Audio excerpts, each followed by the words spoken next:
6 डिसेंबर 1956 रोजी महामानव डॉक्टर बाबासाहेब आंबेडकरांचं निर्वाण झालं आणि म्हणूनच आज 6 डिसेंबर रोजी हजारो अनुयायी जे आहे डॉक्टर बाबासाहेब आंबेडकरांचे अनुयायी जे आहे संविधान चौकात डॉक्टर बाबासाहेबांना अभिवादन करण्यासाठी एकवटले आहे। आपण त्यांच्यासोबत बोलू।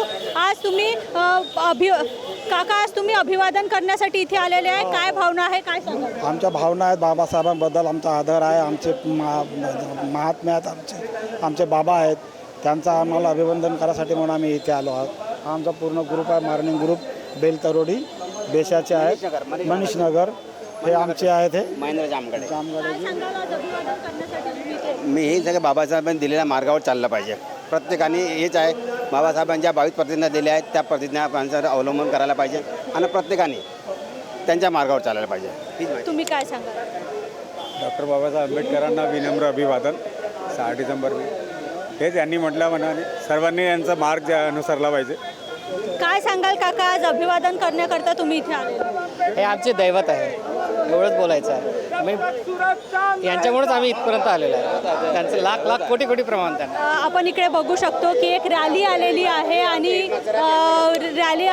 आणि डॉक्टर बाबासाहेब आंबेडकरांना अभिवादन करण्यासाठी हे जे लोक आहे मोठ्या संख्येने एकवटले आहे, मोठ्या संख्येने अनुयायी जे आहे अभिवादन करण्यासाठी आलेले आहे।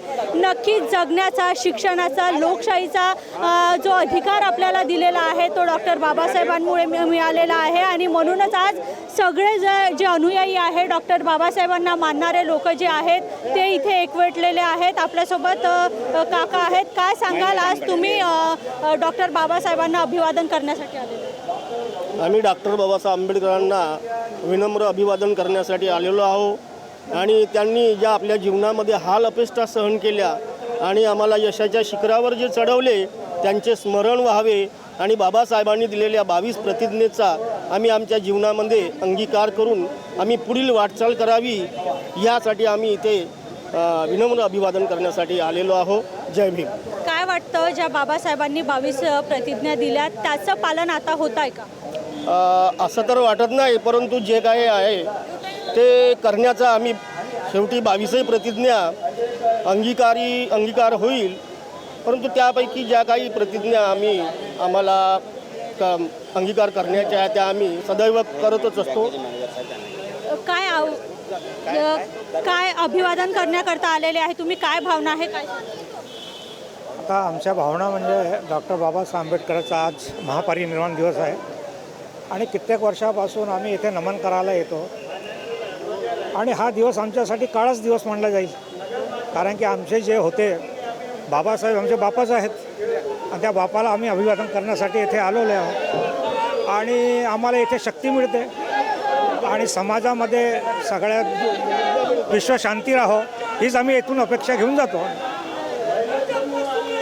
नक्कीच आपण बघू शकतो तिकडे जे आहे उत्तर नागपूरचे आमदार नितीन राऊत देखील नवनिर्वाचित आमदार आणि विद्यमान आमदार सध्याचे उत्तर नागपूरचे नितीन राऊत देखील इथे अभिवादन करण्याकरता आलेला आहे आणि आपण बघू शकतो की हजारोच्या संख्येने जे आहे संविधान चौकात जे आहे डॉक्टर बाबासाहेब आंबेडकरांचे अनुयायी एकवटलेले आहे आणि अभिवादन करत आहे। नक्कीच महामानव डॉक्टर बाबासाहेब आंबेडकर प्रत्येकाच्या मनात आहे। 18 वर्षापासून हम लोग 10-12 सेकंड तुम भी वीडियो ले ले मेरे लिए, मैं लेता हूँ। तुमची फोटो घ्यायची आहे, वीडियो 26 वर्षाचा काळ होऊन गेला। डॉक्टर बाबासाहेब आंबेडकरांचे विचार 6 डिसेंबर सूरत चांद रहेगा, बाबा तेरा नाम रहेगा, जब तक सूरत चांद रहेगा, बाबा तेरा नाम रहेगा। जय जय जय जय जय भीम, जय भीम, जय भीम, जय जय जय जय जय भीम, जय भीम, जय भीम। परमपूज्य डॉक्टर बाबासाहेब आंबेडकरांच्या, परमपूज्य डॉक्टर बाबासाहेब आंबेडकरांच्या। काय सांगाल अभिवादन करण्याकरता? या ठिकाणी परमपूज्य डॉक्टर बाबासाहेब आंबेडकर यांना अभिवादन करण्यासाठी आम्ही सर्व राष्ट्रवादी काँग्रेसचे आमचे सहकारी सर्व या ठिकाणी उपस्थित झाले आहे।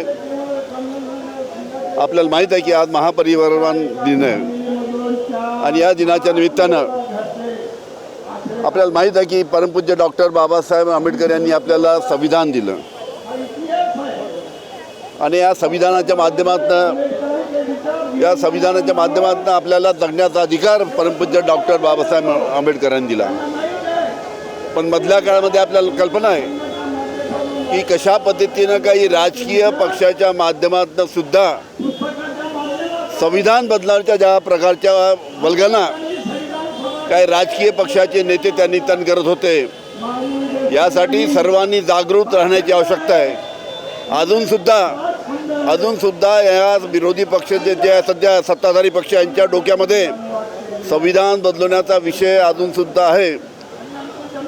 वेळ मिळाली की त्या संविधानाला हे नक्की हात घालणार आणि म्हणून सर्व जनतेने सतर्क राहून आपला विरोध त्या निमित्तानं या भारतीय जनता पार्टीला केलं पाहिजे. कारण की त्यांच्या अनेक मोठ्या नेत्यांनी, राष्ट्रीय स्तरावरच्या नेत्यांनी सुद्धा संविधान बदलवण्याच्या गोष्टी केल्या होत्या. आज भारतीय जनता पार्टीची सत्ता आहे, अजून हा विषय त्यांच्या डोक्यातनं गेला नाही आणि म्हणून सर्व जनतेने सतर्क राहून परमपूज्य डॉक्टर बाबासाहेब आंबेडकर यांच्या संविधानाला जो कोणी हात लावण्याचा प्रयत्न करेल त्याला धडा शिकवण्याचं काम आपल्याला त्यांनी पुढील काळामध्ये करायचं. आपण अभिवादन करायला तेच सांगितलं मी की भारतीय जनता पार्टीच्या अनेक राष्ट्रीय नेत्यांनी वल्गना केल्या होत्या की परमपूज्य डॉक्टर बाबासाहेब आंबेडकरचं आम्ही संविधान बदलणार. अनेक नेते अनंत हेगडेपासनं तर अनेक आमच्या राज्यपाल, आपल्या उपमुख्यमंत्री आहेत राजस्थानच्या, त्यांच्यापर्यंत पंकजा मुंडेपर्यंत या सर्व भारतीय जनता पार्टीच्या नेत्यांनी वल्गना केल्या होत्या की आम्ही परमपूज्य डॉक्टर बाबासाहेब आंबेडकरची संविधान बदलू. अजूनसुद्धा हा विषय त्यांच्या डोक्यात आहे भारतीय जनता पार्टीच्या. त्याच्यामुळे सर्वांना जागृत राहण्याची आवश्यकता आहे. जो कोणी संविधानाला हात लावण्याचा प्रयत्न करेल त्याला धडा शिकवण्याचं कामसुद्धा या भारतामध्ये आपल्या जनतेला करावं लागेल, सतर्क राहावं लागेल. हा अतिशय महत्त्वाचं कारण हे या ठिकाणी आहे. कारण की हे भारतीय जनता पार्टी केव्हाही संविधानाला हात लावू शकतात आणि जनतेने सतर्क राहायला पाहिजे यावरती. एवढंच मला सांगायचं आहे. महापरिनिर्वाण दिवस ज्यांनी आम्हाला आमच्या जीवनाचे शिल्पकार होऊन घडवलं, माणुसकी दिली, पण आज आम्ही त्या महामानवांच्या तत्वांना, त्यांच्या मार्गाला विसरून आम्ही इकडे तिकडे भटकून राहिलो. माझं एवढंच म्हणणं आहे आजच्या प्रत्येक प्रसंगी की सर्वांनी एकत्र होऊन हा बाबासाहेबाचा लढा हा पुढे न्यावा, एवढीच मी लोकांना एक विनंती करतो आहे. साहेबांविषयी भावना काय आहेत असं आपण विचारलेलं आहे. बघा, अतिशय मागासलेल्या, अस्पृश्य समजलेल्या अशा लोकांना बाबासाहेबांनी संविधानाच्या माध्यमातून समोर आणलं, या प्रवाहामध्ये आणलं. प्रस्थापितांनी किंवा दार्शनिकांनी जे या समाजाला मागे ठेवलेलं होतं त्यांना आपला विकास घडवून आणण्याकरता संविधानाच्या माध्यमातून अधिकार दिले. त्या अशा महामानवाचा आज महापरिनिर्वाण दिवस आहे. या अनुषंगाने आम्ही इथे महामानवास अभिवादन करण्याकरता इथे आलेलो आहोत. बाबासाहेबाचे कितीही ऋण आमच्यावर फार मोठं असं ऋण आहे, कितीही आम्ही प्रयत्न केले तरी ते फिटल्या जाणार नाही, एवढं मला या ठिकाणी म्हणायचं आहे. नक्कीच तर महामानवाला अभिवादन करण्याकरता आलेले आहे उत्तर नागपूरचे आमदार नितीन राऊत देखील इथे आहे. आपण त्यांच्यासोबत बोलणार आहोत. काय सांगाल, आज अभिवादन करण्याकरता तुम्ही इथे आलेला आहात? या देशाचे राज्यघटनेचे निर्माते, ज्यांनी या देशाला लोकशाही दिली, असे महान समाजसुधारक महामानव परमपूज्य डॉक्टर बाबासाहेब आंबेडकर यांच्या 68व्या महापरिनिर्वाण दिनानिमित्त मी त्यांना समस्त आंबेडकरी जनतेतर्फे या ठिकाणी अभिवादन करतो. आज सर्व थोरा मोठ्यांना बाबासाहेबांची आठवण या ठिकाणी येते. बाबासाहेब हे आम्हा लोकांचा आत्मा आहे, आमच्या हृदयात आहेत.